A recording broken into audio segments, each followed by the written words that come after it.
can I just get your personal perspective on this? Because I think during the whole COVID period as well, you spent quite a bit of time out of Singapore as well, right? Is the inflation problem here really worse than other places and all that? No, right. The Sing dollar has been a bit stronger, right? So there are two contexts that I think people need to realize. One thing is we don't grow anything here, right? And we all know. In other words, we buy from outside. Right? Yeah. So if we buy from outside, then we are essentially importing inflation. Right? Because outside prices become more expensive. And then we import the inflation into Singapore. Right? And why prices outside become more expensive, it gets very complicated, the discussion, because commodity prices move up, financial capital flood in, blah, blah, blah. There's a lot of those things. We don't need to go there. Okay, so in other words, when we import inflation, there's a way to curb this, which is to strengthen our dollar, right? Make our currency stronger, and then we can kind of mitigate that differential, right? So we have done that, right? Jamus talked about it. I think MOF has come out and said that they will do that. They strengthen the dollar. MAS came out and say they strengthen the dollar, which we've done that. So the financial impact is not as much. It could have been way worse, right? But okay, that's the part that I on some level I pity them, because they just increased GST 1%, but everything else is like 10% up. Right, and that's the part that it gets very convoluted. Like, you mean everything else, like cost of living, all the prices. And you pity who? Sorry, you pity pity whoever that's ruling, right? So it's like very hard, right? It's like I only want to increase 1%, but all the merchants increase 10-20%. It looks like it's my problem. It's me, but actually I only want 1%, right? And some of the 1% I still give you like GST voucher all that to offset, but it just looks horrible on me, right? Because everybody else increased their price. Right, so I think the bigger problem is price gouging, and not so much about government. It's like, what is the committee of price gouging doing? Right, we set up a committee. There's a committee for price gouging. Right, I think it was last year. Holy shit! Yeah, the parliament. Literally COPG.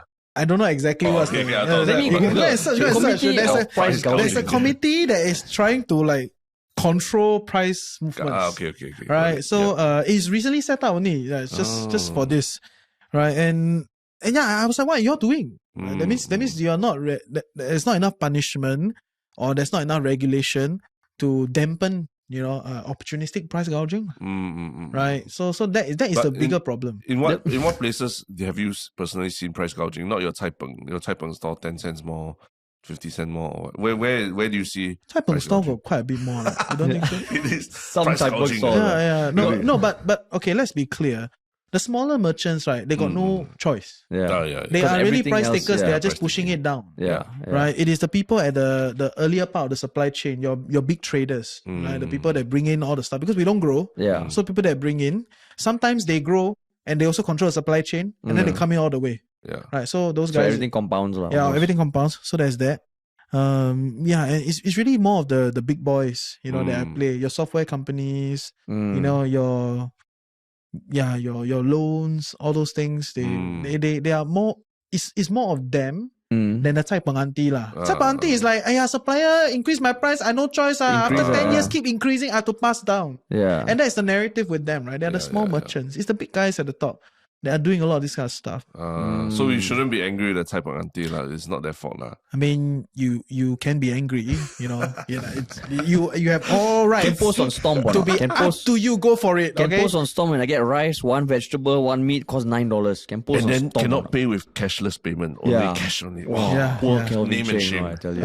No, and just to clarify, is the committee against profiteering lah. I can't imagine. Which means price gouging. I know, but I can't imagine the word gouging in an official committee. Okay. But it means price gouging. Yeah, correct. Right? Against profiteering, it's price gouging. Right? It's like, what's all the euphemism? It's like, food insecure. Hungry, say hungry. What food insecure? Right? So, but yes. Sorry, can we finish that thought you're saying about why? So in Singapore is not worse than elsewhere. So elsewhere that you were visited and you lived in during COVID, or you also saw similar instances of inflation and really people being hit by higher prices as well. Yeah, it is. I think the worst is Turkey, right? I was in Turkey because the lira crashed, right? So right after the gates of the world opened up, I left, right? Wow, Turkey. So I think that's very, very bad, because the experience was when I bought bread, right? Bread, whatever sum I bought it at. Immediately after I bought, the lady boss took down the sign, go to the back and change the price. Is it? And the price just went up like that in an instant. Wow. And that's the biggest manifestation of inflation in front of you. You were there when the lira crashed. I was there. I specifically went there to experience the lira crash. Oh wow. Right, because I don't like it that people just use all the textbook examples, right? It's very high up. You know, a lot of like idea, mathematical formula. But you go down there and really see the impact on the life of the people, right? Yeah, there's that lah. Right. So I think it's quite bad. But I can argue that they are a little bit more the anomaly because their home currency crashed. Right. But across the board, yeah, if you live in countries that produce things, inflation is not as bad. Yeah.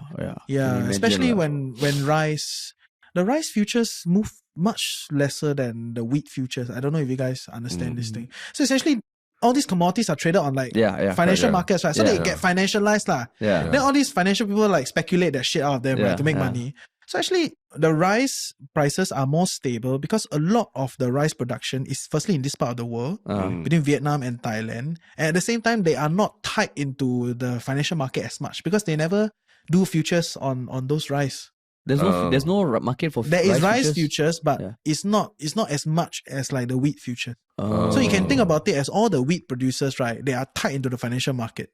So on one end they produce wheat, right? On the other end they have a trading arm that speculate wheat prices. So when you say the futures is basically on any given crop, my understanding like any given crop, they kind of predict what the price of that will be in 1 year or 2 years. Yeah, and then they lock it in lah. Yeah, and then there's a lot of things in the middle of like how do you speculate this market and all that. So without that, okay, with more rice out of the futures market, rice prices are just more stable. Right. So so when you look at it, as long as you live closer to production, then it is cheaper lah. I see. So you look at the whole Asia region, it's much cheaper.